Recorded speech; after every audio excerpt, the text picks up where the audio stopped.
The generator. Time to fix it. I got the part in from Amazon. This generator, it's a good generator. It's the 2350 by Wen. It was like $400, and you guys have seen me use this for the last 5 years that we've been on the road. I've had only a few problems, which I'll tell you real quick right now. Actually, the first one was with this pull cord. I ended up replacing the string in it because the original string got frayed fairly quickly and it snapped. So I had to get inside and replace the string with some 550 cord. And the 550 cord doesn't really have any abrasions. I'll give you a close-up of the cord that I'm using right now.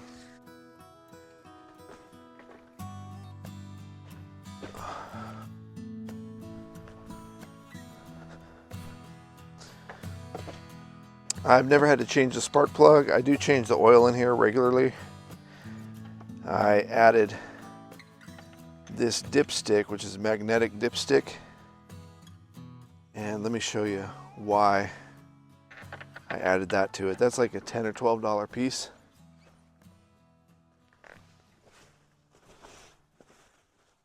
The reason you want the magnetic dipstick is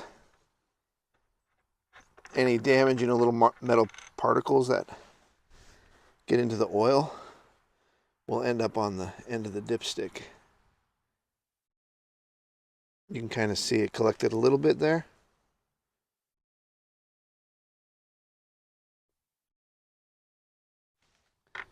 That's a good upgrade I would do to this thing. Now here's the problem I'm dealing with. Here you can see the cord that I replaced. That's just 550 cord. And it has really no abrasions on it. And I replaced it probably 4 years ago.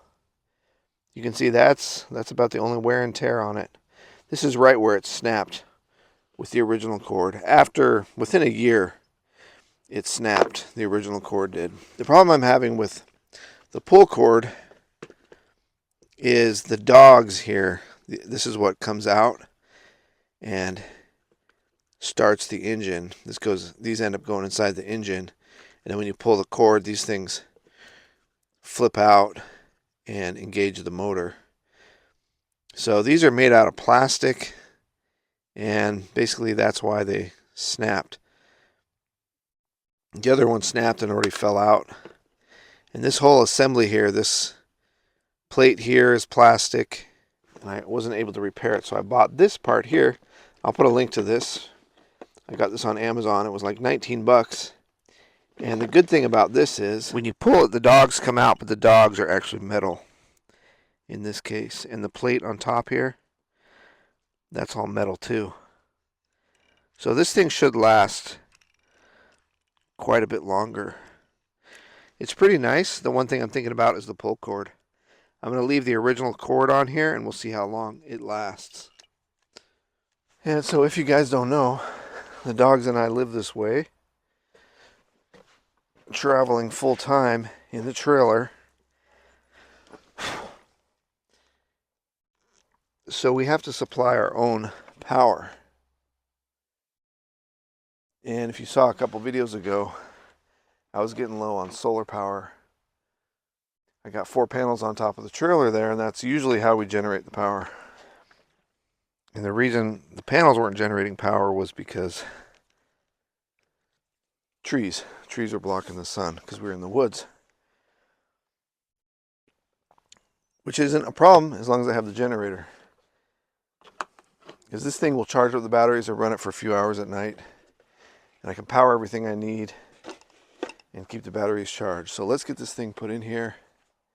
And then I'm going to give it a pull and hopefully it'll start right up.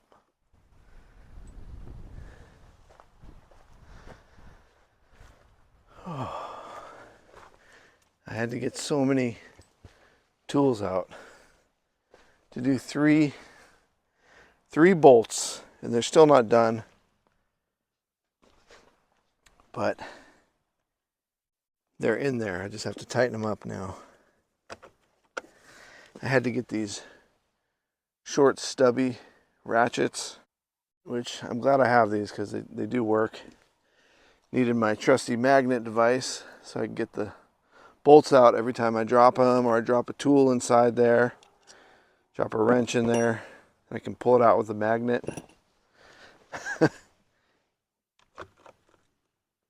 It's definitely not made, this part, to be replaced. Just the way everything is jammed in here, you can't access the bolts. But it's tightening up now.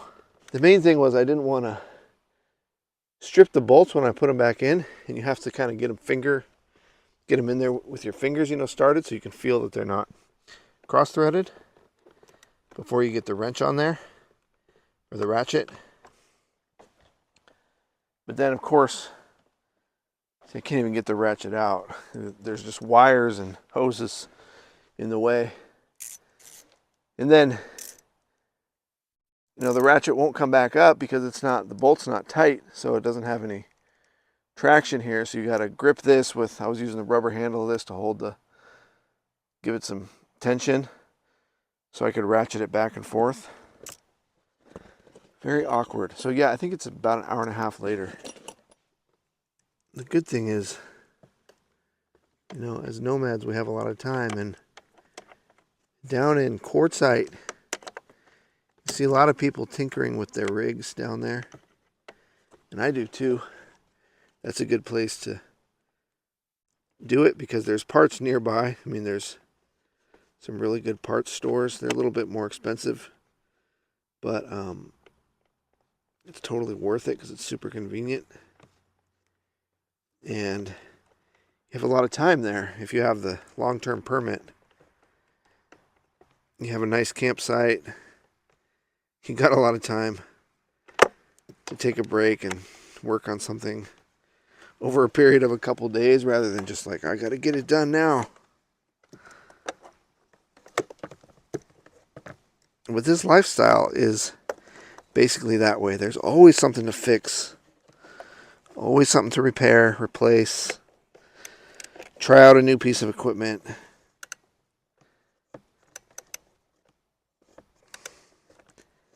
And I was talking with you guys in our live stream recently about how there is a lot of maintenance and upkeep and repairs that you're going to have to do.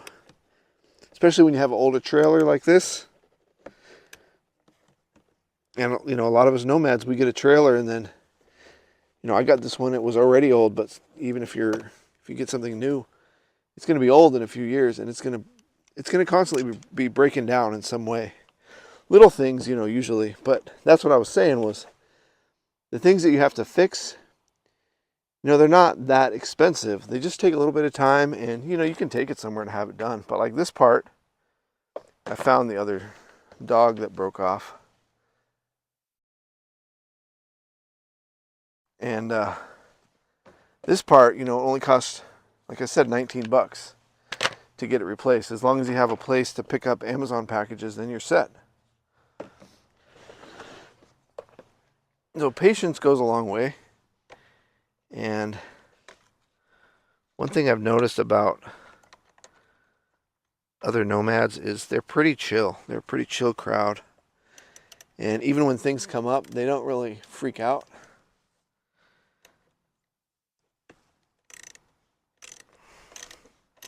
It does help to be handy or know someone that's handy or camp with someone that's handy. Quartzsite is a great place for that. There's a lot of people around there that know how to fix things that you don't. And I'll probably get some help from some of you guys along the way. And that's always nice. I'm lucky because I have a YouTube channel, so you guys are always offering to help with things, that I don't know how to do on my own. There's a lot of things I can't do on my own. Little things like this I can do, but man, fixing a generator, it's going to take me 2.5 hours to put in one little tiny part. But I have all the tools to do it. So I'm grateful for that. All right, now I got to put the cover on. Okay, it feels like, well, oh crap, I hope this thing works. So we'll see. Stay with me here. I'm going to put the cover on and we'll test it.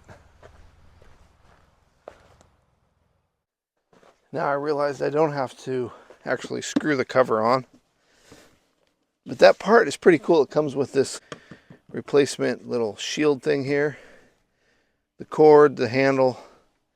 It comes with everything. It even came with 3 new bolts, which I didn't use. Okay, let's see if it works. This is the moment of truth. Okay, that's good. That's good.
Well, it works.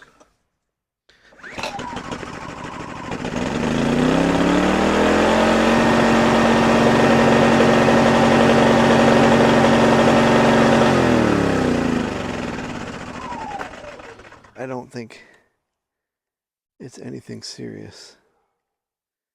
Could also just be because I've been tilting it on its side. Oh, I know what it is.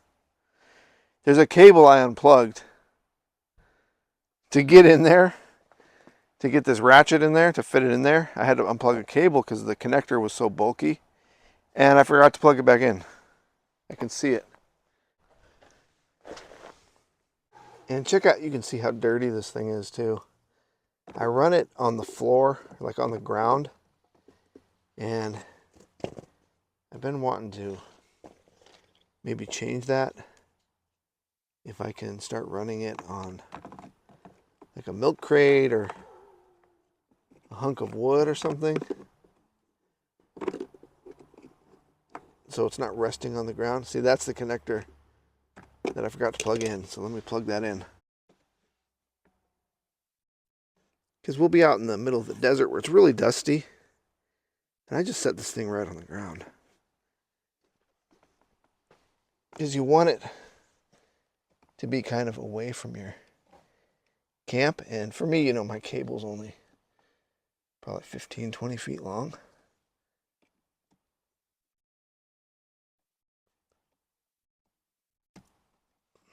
There we go. Just jam that in there.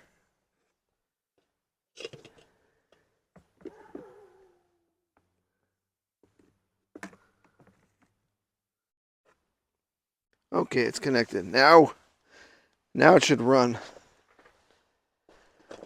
just fine. My little tip is I write on it what type of oil it takes, so I never have to think about it later.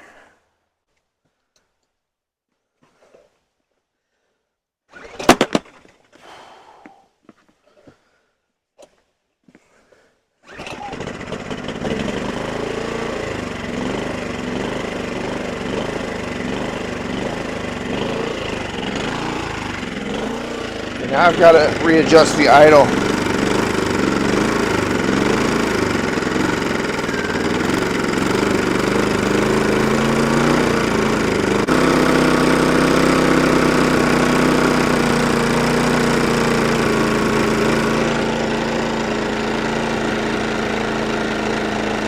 It's pretty quiet. It's one of the things I really like about it.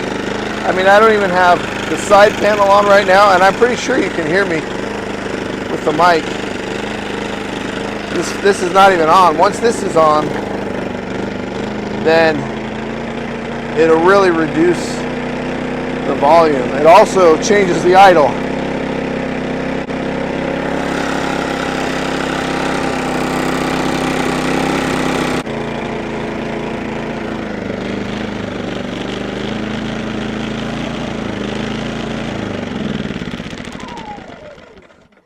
Now in this case, I just hit the off switch here. I'll show you. Which I only did that for demonstration purposes so I could show you how you turn it off. You just flip the switch to off, but since I use this generator, you know, for my livelihood, basically I depend on it. It has a fuel off switch. And what you normally do to shut it down is you turn the switch to the fuel off switch, and then what that does is it runs all the gas out of the carburetor. It'll keep running for about 3 or 4 minutes, and then it'll just die on its own, and then you can turn it all the way off. And what that does, it just keeps the gasoline out of the carburetor inside the generator, and that keeps the system basically clean from gumming up in case you don't use it regularly. Because sometimes, you know, I might go a month or so without even running this generator at all. Just depends on how much sun we're getting on the solar panels, basically. It's a nice generator. Check out the link down below, and you can pick this thing up for like 400 bucks. There's several different models, and this is just a lot cheaper than the Honda ones. But I'll tell you what, it's really quiet. I really do like it. Obviously, you know, you do have to do a little bit of work here and there on it. But like I said, I mean, I use this thing pretty regularly for the last 5 years in very harsh conditions, tons of wind, dust storms, all of that stuff. And it's still running. Man, I had to get out so many tools just for like 3 screws. See you guys in the next video. Hit that thumbs up button. Let us know you're watching. The dogs and I like to know you're watching. It's another generator video. You know, a lot of times we're doing adventures, hiking, exploring. But this is the kind of stuff you have to do to keep our lifestyle running. It is like, you do have to do this stuff. If you don't do it, someone's gonna have to do it for you. You have to pay somebody to do it. So I want you guys to see like the reality of this lifestyle. It's not always, you know, you do get dirty and you get messy. It's frustrating. It's not that big of a deal, actually. I like tinkering around as long as things get finished and I don't have to go to the store to get like more tools or more parts and stuff like that. If I have everything here, then I'm happy. I'm happy.